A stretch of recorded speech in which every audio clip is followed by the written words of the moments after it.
그 암송여절 1절하고 14절만 다시 한번 암송하는 마음으로 읽도록 하겠습니다. 시작. 태초에 말씀이 계시니라. 이 말씀은 하나님과 함께 계셨으니 이 말씀은 곧 하나님이시니라. 14절입니다. 말씀이 육신이 되어 우리 가운데 거하심에 우리가 그의 영광을 보니 아버지의 독생자의 영광이요 은혜와 진리가 충만하더라. 아멘. 아멘. 오래간만에 뵙는 것 같아서 좀 그렇죠? 예. 그래 참 뭐 지난주에도 뵀는데 오래간만에 뵙는 것 같으네요. 기분이 제가 이렇게 또 어디 갔다 와서 그런지 그렇게 느껴져요. 목소리가 조금 쉬었는데 괜찮죠? 네. 할렐루야. 오늘 말씀 가운데 이 요한복음 1장 이 말씀은 암송하고 묵상하면 묵상하고 아주 컴팩트해서 아주 깊은 진리가 우리가 담겨 있어서 오늘 하루 해서 이 되는 말씀이 아닌데 하는 생각을 하면서 오늘 아침에 다시 묵상을 또 했습니다. 그러면서 제가 느낀 게 몇 가지 있어요. 우리가 성경을 관통해서 볼 때 이렇게 성경의 주제라는 게 있습니다. 그렇죠? 성경도 책이니까 주제가 있잖아요. 성경의 주제를 주로 뭐라고 하냐면 4C라고 말합니다. 4C. 여러분 많이 들어보셨을지 몰라요. 4C. C가 4개가 있다 해서 4C가 성경의 주제다 하고 말합니다. 그 4C가 뭐냐? 첫 번째 C는 creation. 창조입니다. 그러니까 하나님께서 태초에 이 땅을 창조하셨다는 창세기 1장 1절의 말씀이 지나가지 않으면은 그것을 받아들이지 않으면은 성경이 읽혀지지를 않습니다. 그렇죠? 요한복음 1장도 마찬가지입니다. 태초에 말씀이 계시니라. 이걸 가지고 철학적으로 해석해서 스콜라 철학이 어떻고 해서 이데아라는 게 있고 그래서 로고스는 이데아를 말한다. 이렇게 설명을 하는 신학자도 있고 철학자도 있고 많이 있습니다.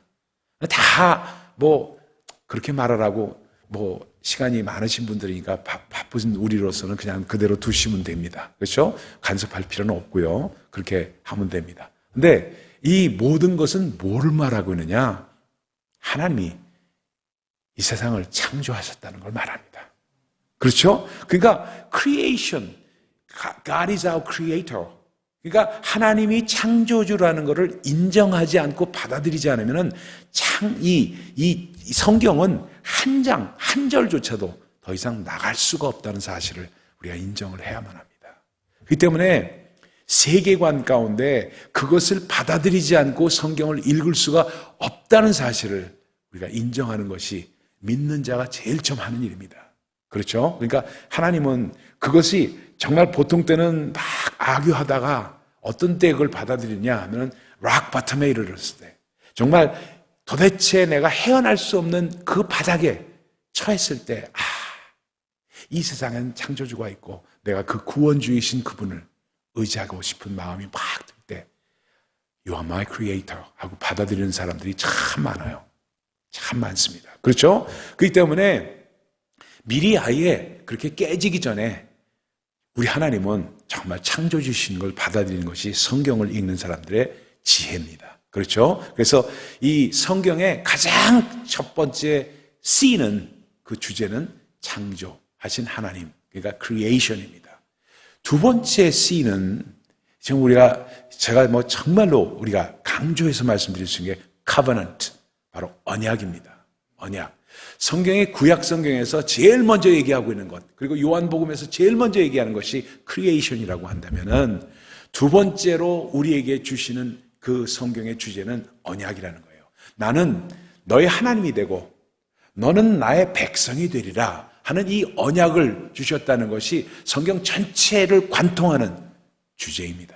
그렇기 때문에 우리는 하나님의 백성이 되고 그분은 우리의 하나님이 되시는 것, 그것을 언약을 약속이라는 걸 주심으로 말미암아 우리는 그래서 뭐라고 약속하신 말씀 위에 굳게 서는 것을 우리가 찬송하고 하는 것, 바로 그런 것이 바로 약속 위에 우리가 믿음이 서는 것을 말합니다. 그래서 언약이라는 것을 우리 하나님은 성경을 통해서 주셨습니다. 그래서 나는 하나님의 백성이 되고 하나님은 나의 하나님이 되시는 것. 그렇죠? 이스라엘 백성들에게 너는 나의 백성이 되고 나는 너의 하나님이 되리라. 하고 여호와 샤마도 바로 언약을 말씀하는 그러한 것입니다. 그렇기 때문에 이 언약이라는 것은 너무나도 귀중합니다. 그래서 언약 백성이라는 말이 나온 거고, 이 언약은 바로 blood covenant에서 피 언약, 이를 위해서 피를 흘리셨다. 그래서 창세기 17장, 14장이나 17장을 보면은 그런 장면이 나옵니다. Almighty God, 하나님은 정말 여호와 그 하나님, 정말 그 무궁무진하시고 정말 전대미문의 하나님, Almighty 하신 전지전능하신 하나님, 그분이 아브라함에게 나타나셔서 하신 것이 무엇이냐? 아브라함이 정말 언약이 이루어지지 않고 고민했을 때 어떤 일을 하십니까? 너 앞에 솔개를 잡아서 반을 갈라라. 내가 그 앞에 지나가리라 하면서 반을 갈리면서 피가 묻혀지는 것을 바로 하면서 그걸 밤새도록 지나가시는 하나님이십니다. 언약을 세우시는 장면입니다. 그게 창세기 17장의 장면이에요. 이 때문에 이 블러드 카버넌트라는 것은 정말 우리 이 어깨들이 하잖아요. 그래서 피를 이거 잘라가지고 피를 해서 내서 서로 마시고 이런 게 다 옛날에 그 당시에 정말 그 sincerity라고 그러죠. 아주 진실할 때 그 피를 내는 그 언약을 맺음으로써 우리는 we are blood brother라는 표현을 쓰는 이유가 거기 있는 겁니다. 그만큼 언약은 진실하기 때문에 그렇습니다. 그래서 언약이라는 그러한 두 번째 주제가 있는데, 세 번째 주제는 신약으로 넘어옵니다. 그 세 번째 주제는 크라이스트입니다.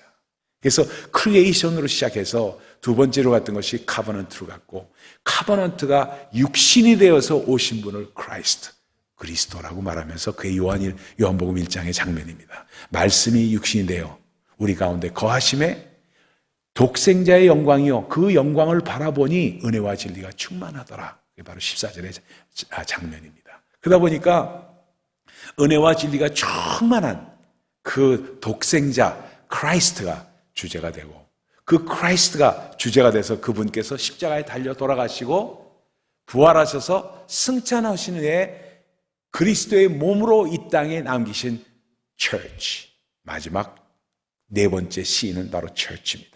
그래서 교회를 그리스도의 몸으로 두신 겁니다. 그렇기 때문에 아주 교회는 얼마나 중요한지, 교회를 무교회주의자도 있고 교회를 무시하는 사람도 있고 요즘엔 그냥 교회를 떠나야 된다고 하는 사람도 있고 별 사람이 다 있지만 성경을 무시하는 행동입니다. 그것은 다 성경을 제대로 읽지 못한 사람, 알지 못하는 사람들의 이야기입니다. 성경에서는 크리에이션을 얘기했으면 카버넌트로 넘어가고 그 다음엔 크라이스트로 넘어간 다음에 마지막으로 처치를 말씀하고 있다는 것을 꼭 우리는 알아야만 합니다. 그래서 이 4C가 성경의 주제이면서 그 중에 아주 중요한 주제가 크라이스트를 우리에게 말씀하고 있는 장면이 요한복음 1장의 장면이다. 이제 이야기가 어느 정도 이해가 되시죠? 이게 맥락이 이렇게 흘러갑니다. 그러면서 정말로 아주 중요한 것이, 우리가 사복음서를 말하면은 이게 군더더기 같은 이야기지만 우리가 근본적인 것을 알아야 되기 때문에 말씀을 드립니다. 마태복음과 마가복음과 누가복음은 공관복음이라고 말합니다. 서로 공통된 점이 많다 해서 공관복음이라고 그러는데, 요한복음은 공관복음에서 빠집니다. 왜냐하면 그 주제가 조금 다루고 있는 성격이 조금 다르기 때문에 요한복음을 따로 칩니다. 근데 마태복음의 주제, 이걸 알고 성경을 읽으면 참 너무 귀중하죠. 그건 킹입니다. king. 예수 그리스도는 우리의 왕이시다. 왕이신 나의 하나님, 왕이세요. 이스라엘의 왕으로 오신 하나님이라고 성경은 마태복음에서 말씀하고 있습니다. 근데 마가복음으로 하면 그 주제가 바뀝니다. 어떻게 바뀌냐면 종으로 오신 예수 그리스도를 말합니다. 그래서 우리를 섬기려 오셨다 해서 인자는 섬김을 받으러 온 것이 아니라 섬기려 왔다고 주님께서 말씀하신 것을 가장 크게 부각시키는 복음서가 마가복음입니다. 그래서 종으로 오신 예수 그리스도를 말씀하고 있는 것이 마가복음입니다. 그래서 마가복음은 13장까지 분이 없는 이유가 참 저는 그래서 좋아요. 짧아서 좋아요. 그래서 짧아서 좋고, 그 다음에 누가복음으로 가면은 이게 또 조금 이 관점이 조금 달라집니다. 달라지면서 어떻게 누가복음은 얘기하느냐 하면 인간으로 오신 예수 그리스도를 말합니다. 인간. 그분은 왕이시고 저하지만 그분은 인간이셨다. 우리와 똑같은 분으로 오신 분이시다. 그래서 인간으로 말씀합니다. 아주 대분해서 설명하는 것은 어떻게 되냐면 예수 그리스도께서 그 세례 요한에게 세례 받으시는 장면을 그리고 있는데 마태, 마가도 그리고 있습니다. 근데 누가복음은 조금 다르게 그리고 있습니다. 기가 막혀요. 이런 걸 비교하면서 읽어보면 기가 막힌 거예요. 어떻게 세례 받으신 장면은 다 마태복음은 이렇게 말합니다. 아니 주님, 당신이 나한테 어떻게 세례를 받습니까? 하고 세례 요한이 말합니다. 내가 오히려 당신에게 세례를 받아야죠 하고 얘기하니까 이렇게 함으로 하나님의 모든 의를 이루는 것이다 하는 말씀을 마태복음 3장 13절인가 거기서 말씀합니다. 그러면서 세례를 받으시는 장면으로 그 왕이신 하나님이 어떻게 받으실 수 있느냐 하는 장면을 소개하는 거예요.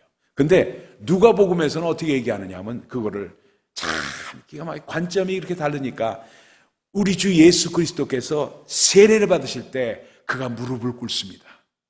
무릎을 꿇으면서 기도하시면서 이 물에서 올라오실 때 그때 하늘이 열리고 그죠? 성령이 비둘기처럼 내리면서 하늘에서 음성이 흔들리면서 이는 내 사랑하는 아들이요 내 기뻐하는 자라 라는 음성을 들으면서 그 다음에 마귀의 그 시험을 받고 공생애가 시작되는 장면으로 이야기를 합니다. 그 관점의 차이에서 볼 때 뭐냐면요, 누가복음은 바로 뭐를 말씀하고 있냐면 바로 우리 주 예수 그리스도 그분은 인간으로 오셔서 우리와 똑같은 삶으로 사신 자, 그러나 그에게 은혜와 진리가 충만해서 정말 하나님이 아니면 할 수 없는 일을 하셨다. 결국 그분은 하나님이시다는 것을 증명하고 있지만 그러나 그분은 인간이시다. 그래서 신인 동형이라고 말씀하는 신학적인 근거가 거기서 나온 겁니다. 근데 요한복음은 또 달라요, 관점이. 아주 재미있어요. 너무나도 재미있습니다. 이 처음부터 태초에 말씀이 계시니라. 말씀은 하나님과 함께 계셨고 말씀은 하나님이시니라 하고 말씀하면서 관점이 뭐냐? 예수 그리스도 그분은 하나님이시답니다. 하나님이시다. 마태복음의 관점은 왕으로 말씀하시고 마가복음의 관점은 종으로 말씀하시고 누가복음의 관점은 인간으로 말씀하시지만 요한복음은 처음부터 그분은 하나님이시다. 그분은 하나님이시다.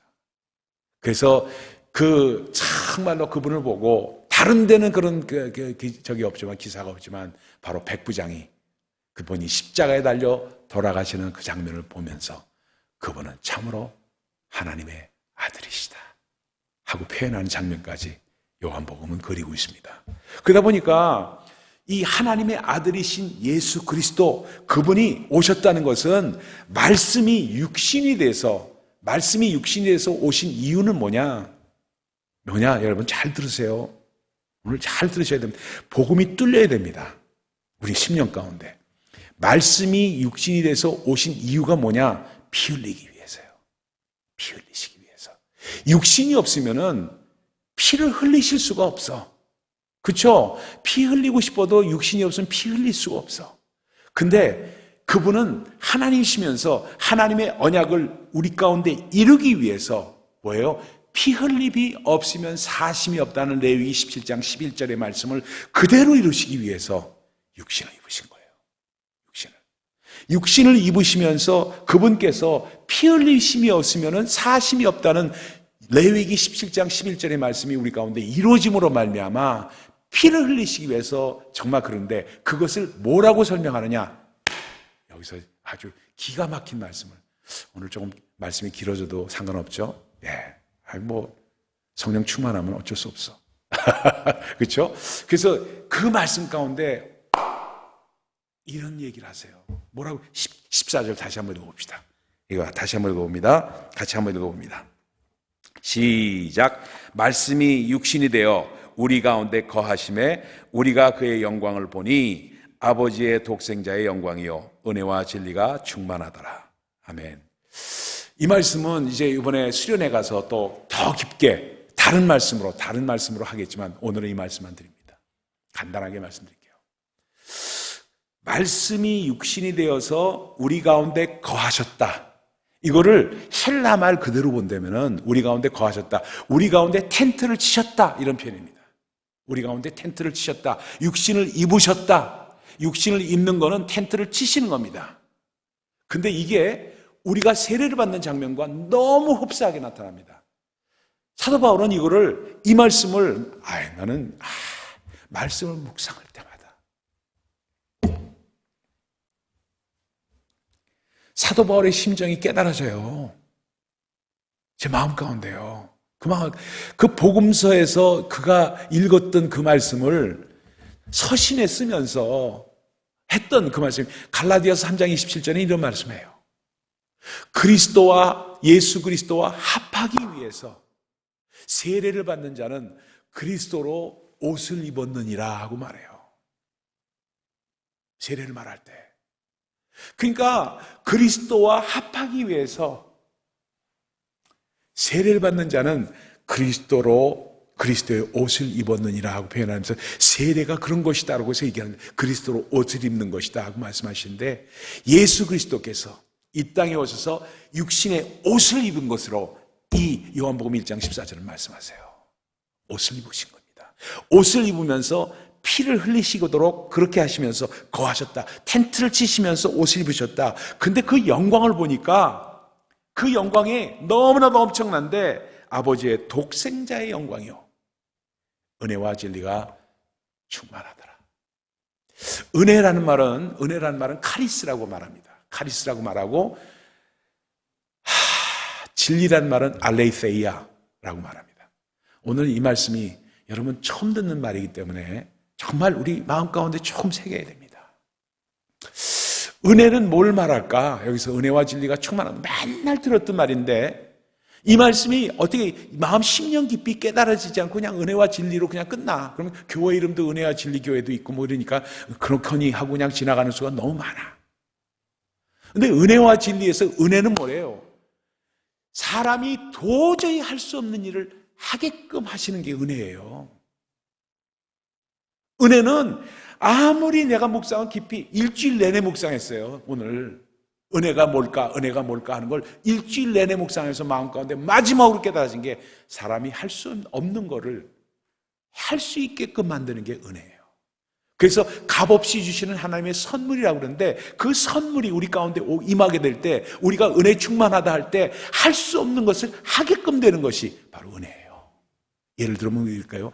용서가 도대체 되지 않는 게 용서가 되는 게 은혜예요. 은혜. 어떻게 그 사람이 용서가 됩니까? 안 돼요, 용서가. 근데 그 용서가 되는 것은 은혜뿐이 없어요. 세상이 할 수 없는 것, 도저히 내가 인간으로서 할 수 없는 것들을 할 수 있게끔 하는 것, 그게 바로 은혜입니다. 그리고 저 사람을 사랑할 수가 없어. 너무 깐죽대고 너무 미워. 저 사람 보면 그냥 엊그저께 먹었던 깍두기가 막 올라 쓰는 것 같아. 도저히 용서가 안 돼. 그걸 사랑이 안 돼. 근데 그 사람을 사랑의 눈으로 바라보고 사랑하게끔 되는 것, 은혜예요. 은혜. 이게 은혜예요. 근데 그걸, 은혜를 너무 그냥 추상적으로만 우리가 알고 있는 거예요. 추상적으로만. 구체적으로 은혜의 삶이라는 거는 정말로 우리가 어떻게 오느냐, 도대체가 내가 과거에는 할 수 없던 것, 내 자식 내가 사랑한다고 하지만 맨날 이놈 자식 그냥 매로만 때리고 그냥 이렇게 했는데, 그게 아니고 눈물로 기도할 수 있는 것, 은혜예요. 무릎 꿇으면서 내가 정말 미워하던 내 딸, 미워하던 저 새끼 저거 하고 정말 사랑이 안 되고, 어떤 때는 전 그런데 미워지기만 하는데, 어느 날 갑자기 무릎을 꿇으면서 내 딸을 위해서, 내 아들을 위해서 눈물 펑펑 쏟으면서 기도하게 되는 것, 은혜예요. 은혜가 구체적으로 우리에게 역사할 때 은혜 안의 삶이 이루어집니다. 은혜 안의 삶이. 교회에서도 마찬가지 아니에요? 교회에서도 도대체 저 사람하고 내가 어울리기 싫으니까, 가까이 하면은 너무 머니까 내가 항상 슬슬 피해 다녀. 목사님도 슬슬 피해 다니고, 장로님도 슬슬 피해 다니고, 마음에 저 사람은 안 드니까 그냥 뭐 분란을 일으키고 싶진 않고 그냥 그냥 지나면서 그냥 저 사람은 저 사람, 나는 나, 그냥 이렇게 해서 교회에서 그냥 닭 보듯이, 닭 하늘 쳐다보듯이 그러고 살았는데 어느 날 갑자기 그 마음 가운데 회개가 임하면서 내가 이래서는 안 되지 않느냐 하면서 다 찾아가서 형제님, 집사님, 권사님, 내가 정말 그동안에 집사님을 내 마음 가운데 알게 모르게 미워했습니다. 날 용서해 주세요. 날 받아주세요. 이제는 미워하지 않고 사랑하며 살겠습니다. 할 수 있는 것, 도대체 할 수 없었던 그것이 이루어지는 것, 은혜예요. 그 은혜가 충만했다는 것을 말씀하고 있는 거예요. 그럼 진리는 뭐냐? 진리, 알레이테이야. 구체적으로 말해야 됩니다. 구체적으로. 세상을 초월하는 법이 진리의 법입니다. 진리를 알지니 진리가 너희를 자유케 하리라고 했는데, 진리, 그래, 뭐 하나님의 말씀 진리지, 진리 하나님의 말씀 진리지, 하나님의 말씀 알면 알수록 내가 자유롭게 되는 거지, 이 정도로 그냥 추상적으로만 알고 있으니까 그냥 진리에 접촉이 안 되고 진리를 깨닫지 못하면서 그냥 신앙생활이 파워가 없는 신앙생활을 하는 수가 너무 많아요. 그런데 진리는 어떤 법이냐? 진리는 바로 이거예요. 바로 어떤 걸 말하느냐? 처녀가 애를 뵐 수 있는 법이 진리의 법입니다. 마리아가 아들을 낳는 것이 진리예요. 마리아가. 그리고 구약 성경에서 말하고 있는, 그렇죠? 안진뱅이가 일어나서 걷는 것, 이게 진리예요. 도대체 세상에서는 볼 수 없었던 일들이 일어나는 것, 이걸 진리라고 말합니다. 눈먼 자가 눈을 뜨고 벙어리가 말을 하고 귀가 안 들리는 자가 귀가 뚫리고, 이게 진리예요. 사실은 이걸 말씀하고 있어요. 그러니까 세상을 초월하는 일들이 이 독생자 예수 그리스도를 통해서 일어나는 것을 말씀하고 있고, 이 요한복음을 쓴 요한은 이거를 예수 그리스도를 쫓아다니면서 이걸 너무 본 거야. 도저히 사랑할 수 없는 사람을 사랑하고 같이 앉아서 밥을 먹을 수 없는 그 제리와 창기와 함께 밥을 먹고 그들을 용서하고 받아들이고 품고 하는 그 모습을 보면서 이분은 정말로 은혜가 충만하구나 하고 얘기했고, 그분이 가서 안수하는 자마다 그냥 눈을 떠지고 안진뱅이가 일어나고 이런 놀라운 역사가 일어나면서, 이야, 이분은 정말 진리가 충만하구나. 그래서 독생자의 영광이 그분에게 나타나니까 은혜와 진리가 충만할 수밖에 없는 것을 말씀하고 있는 장면이 바로 요한복음 1장 14절의 장면입니다. 여러분, 은혜와 진리는 상충되고 있는 걸로 이렇게 우리가 받아들입니다. 그래서 사람들이 이렇게 얘기할 때, 곽선희 목사님 책을 쓴 게 있는데, 제가 책을 이렇게 잠깐 이렇게 책을 보진 못했지만 앱스트랙트가 어떻게 나왔는가. 그 앱스트랙트라는 말은 무슨 뜻이냐면 간추린 것, 그 얘기, 소견을 앱스트랙트라고 합니다. 간추린 것을 제가 이렇게 읽어봤어요. 읽어봤더니 그분이 은혜와 진리는 우리 삶 가운데 늘 이게 충돌한다 하는 얘기를 이렇게 쓰셨어요. 그리고 쓰시면서 은혜로 합시다 하고 교회에서 얘기하는데 은혜 가운데 있는 걸 말한다. 근데 진리는 법대로 합시다 하는 사람들, 오늘 맨날 싸우지 않느냐, 임원회의하고 직원회의 하면은 은혜로 합시다 하는 사람이 파와, 법대로 합시다 하는 파와 항상 충돌하지 않느냐 하는 얘기를 예화로 이렇게 쓰셨더라고요. 그래서 참 재미있다 하는 얘기하는데, 예수 그리스도 그분 안에는 은혜와 진리가 충돌하는 법이 없어요. 모든 것을 포용하고 모든 것을 받아들이면서, 그리고 항상 초월하는 법을 그 안에서 충만했던 분이 우리 주님이십니다. 이래요. 그러니까 인간으로서는 도저히 이룰 수가 없는 일입니다. 예를 들어서 제가 무슨 책을 읽었냐면 이런 책을 읽었어요. 조금만 더 해도 되죠? 예, 좀 오랫동안 하는 것 같아서 미안한데, 이런 책을 읽었어요. 그 데이빗 심슨이라는 분입니다. 데이빗 심슨이라는 분이, 이분이 뭐 하시는 분이냐면, 그 맥도날드 다글라스의 그 무기상이에요. 무기상. 맥도날드 다글라스 회사가 이제 무기 파는 뭐 이런 회사인데, 맥도날드 다글라스의 상무였던 이 데이빗 심슨이라는 분이 자서정 비슷하게 쓴 책이 있어요. 그 책에 예화가 이렇게 쭉 자기의 있던 인생 얘기가 나오는데 박정희 대통령에 대한 얘기가 나오니까 깜짝 놀라서 이렇게 봤거든요. 근데 뭐냐면 박정희 대통령 때, 박정희 씨가 이제 대통령일 때, 그때 한국을 갔대요. 한국 가서 M16 뭐 이런 걸 그때 만들지 못할 때니까 그걸 파느라고 갔을 때입니다. 월남전이 한창이고 이럴 때.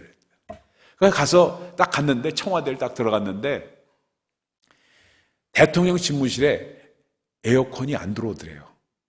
에어컨이.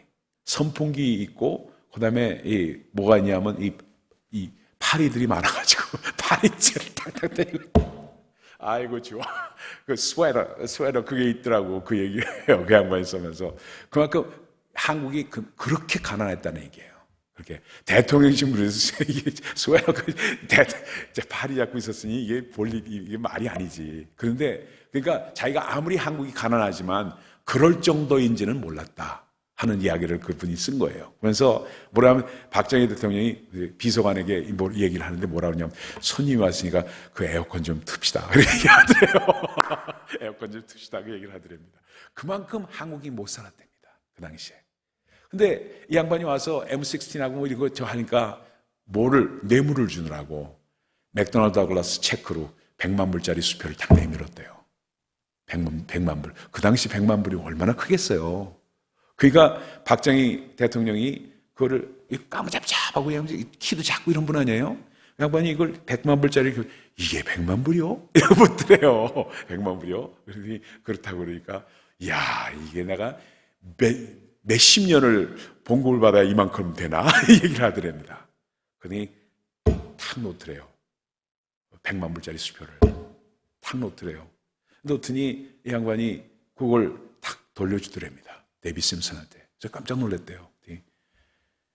이 돈 나한테 준 거 아니요. 그러니까 내 돈 아닙니까? 그렇습니다, 카카. 그랬답니다.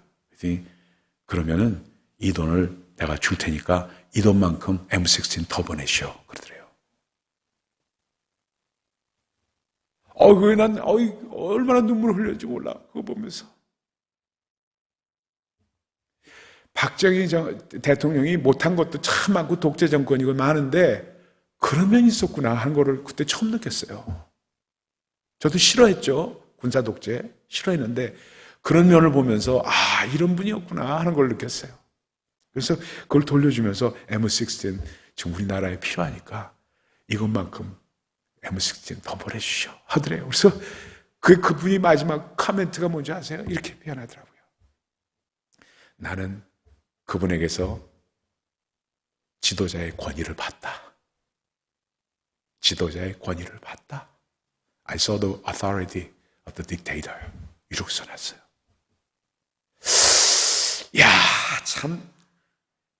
참 그런 분도 있구나 하는 걸 보면서 제가 읽었습니다만, 근데 은혜와 진리라는 것이 그런 겁니다. 뭐냐면 그분은 그때 다른 걸 다 못했잖아요. 전 머리 많이 깎였거든요. 장발로 있다가. 그건 정말 못한 거 아니에요. 농담이고요. 그러나 그만큼 뭐냐면 사람들은 잠깐 잘할 수 있어요. 그러나 항상 잘할 수 없는 거예요. 그렇죠? 근데 예수님은 독생자의 영광을 보니 은혜와 진리가 충만하더라. 충만한데 그 독생자의 영광이 어떤 영광이냐? 도저히 사람으로서는 할 수 없는 그러한 것을 할 수 있게끔 만들어주는 은혜. 그것이 사랑이다 하고 표현하고 있고, 그러면서 또한 도저히 세상에서는 볼 수 없는 일들, 처녀가 잉태하여 아들 낳는 일들, 촉자연법, 이런 것들을 이루신 분이 우리 주님이시다. 왠 그런 분을 우리 주님으로 모시고 섬길 사람들입니다. 그래서 뭐라고 얘기하면 12절로 가봅시다. 같이 한번 읽어봅시다. 다 아는 말씀이지만 마지막 같이 읽으면서 끝냅시다. 자, 12절 같이 읽습니다. 시작. 영접하는 자, 곧 그 이름을 믿는 자들에게는 하나님의 자녀가 되는 권세를 주셨으니. 하나님의 자녀는 이거는 그냥 children of God, 이게 그냥 이 정도가 아니에요. 권세입니다. 권세. 엄청난 권세. 그래서 도대체 세상으로선 할 수 없는 초자연법이 우리 가운데 임할 수 있고, 그렇죠? 그리고 사람으로서는 도저히 이룰 수 없는 용서할 수 없고 사랑할 수 없는 사람을 사랑해 주는 거, 용서해 주는 이런 일들이 은혜 가운데 올 수 있는 것, 우리도 충만하면 할 수 있는 것을 길을 열어주신 것이고, 그것이 우리 믿는 자에게 온 권세다 하고 말씀하고 있는 겁니다. 정말 그래서 오늘 요한복음 1장 너무나 귀한 말씀이죠. 이 말씀 가운데 우리도 권세가 넘치는 은혜와 진리가 충만한 우리 모두 되시기를 예수 그리스도의 이름으로 축원드립니다. 기도하겠습니다.